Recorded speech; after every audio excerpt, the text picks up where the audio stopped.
ಇವತ್ತು ಪಾದಯಾತ್ರೆ ಪ್ರಾರಂಭ ಮಾಡಿದ್ದೇವೆ. ನಿಟ್ಟೂರಿಂದ ತುಮಕೂರಿನ DC ಕಚೇರಿವರೆಗೂ ಪಾದಯಾತ್ರೆ ಪ್ರಾರಂಭ ಮಾಡಿದ್ದೇವೆ. ಈ ಸಂದರ್ಭದಲ್ಲಿ DK ಶಿವಕುಮಾರ್ ಅವರಿಗೆ, ಸಿದ್ದರಾಮಯ್ಯನವ್ರಿಗೆ ಹೇಳೋದಿಷ್ಟೇ, ಈ ಜಿಲ್ಲೆಯ ಜನ ರಕ್ತ ಕೊಡ್ತೇವೆ ಹೊರತು ರಾಮನಗರ ಜಿಲ್ಲೆಗೆ ನೀರು ತೊಗೊಂಡೋದಕ್ಕೆ ಯಾವುದೇ ಕಾರಣಕ್ಕೂ ಬಿಡೋದಿಲ್ಲ.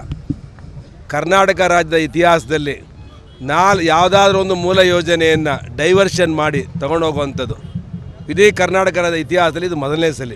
ಅದು ಯಾರಿಗೋಸ್ಕರ? ಯಾವುದೊಬ್ಬ ಸ್ವಾರ್ಥಕ್ಕೋಸ್ಕರ. ಇವತ್ತು ರಾಮನಗರ ಜಿಲ್ಲೆಗೆ ತೊಗೊಂಡೋಗಿ ಯಾರು ಸ್ವಾರ್ಥಕ್ಕೋಸ್ಕರ ತೊಗೊಂಡೋಗ್ತಿದ್ದಾರೆ ಇವರು? ಮೂಲ ಯೋಜನೆಯನ್ನು ಬಿಟ್ಟು. ಕರ್ನಾಟಕ ರಾಜ್ಯದ ಇತಿಹಾಸದಲ್ಲಿ ಇಂಥ ಯೋಜನೆಗಳು, ಮೂಲ ಯೋಜನೆಗಳನ್ನು ಡೈವರ್ಷನ್ ಮಾಡಿರೋದು ನಿರ್ದೇಶನ ಇಲ್ಲ.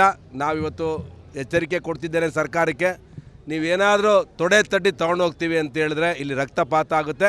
ಈ ರಕ್ತಪಾತಕ್ಕೆ ನೇರವಾಗಿ ಕಾಂಗ್ರೆಸ್ ಸರ್ಕಾರ ಹೊಣೆ ಆಗುತ್ತೆ. ಸಿದ್ದರಾಮಯ್ಯನವರು ಮತ್ತು DK ಶಿವಕುಮಾರ್ ಅವ್ರಿಗೆ ಹೇಳ್ತಾ ಇದ್ದೇನೆ, ಈ ಕೂಡಲೇ ಈ ಯೋಜನೆಯನ್ನು ರದ್ದು ಮಾಡಬೇಕು. ನಮ್ಮ ಜಿಲ್ಲೆಗೆ ಬರೋ ನೀರನ್ನು ಯಾವುದೇ ಕಾರಣಕ್ಕೂ ಒಂದು ಹನಿ ನೀರು ಬಿಡಲ್ಲ ಅಂತೇಳಿ ಆಗ್ರಹ ಮಾಡ್ತಿದ್ದೇವೆ. ಇದನ್ನು ಇಲ್ಲಿಗೆ ಅಲ್ಲ, ಅಸೆಂಬ್ಲಿಲೂ ಮಾತಾಡ್ತೇವೆ. ಈ ಯೋಜನೆ ನಿಲ್ಲಿಸೋವರೆಗೂ ಈ ಜಿಲ್ಲೆ ಜನ ರೊಚ್ಚಿಗೆದ್ದು ಹೋರಾಟ ಮಾಡ್ತೇವೆ.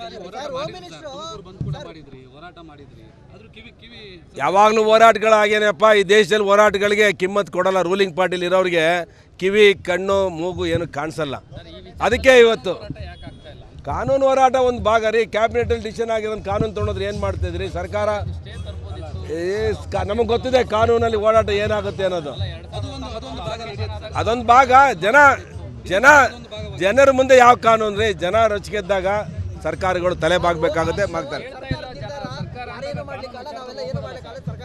ಕೊನೆ ಅವರ ಶಾಸಕ ಹೇಳ್ತಾ ಇದ್ದೀನಿ, ಹೋಮ್ ಮಿನಿಸ್ಟ್ರಿಗೆ ಮತ್ತು ಜಿಲ್ಲೆಯ 7 ಕಾಂಗ್ರೆಸ್ ಶಾಸಕರಿಗೆ ಹೇಳ್ತೀನಿ, ಶಾಶ್ವತವಾಗಿ ಮಾಜಿಗಳಾಗ್ತೀರಾ ನೀವು. ಈ ಯೋಜನೆಗೆ ಏನಾದರೂ ನೀವು ಅವಕಾಶ ಕೊಟ್ಟರೆ ಕಾಂಗ್ರೆಸ್ನ ಬೇರ್ ಸಮೇತ ತುಮಕೂರು ಜಿಲ್ಲೆ ಕಿತ್ತು ಬಿಸಾಡ್ತಾರೆ.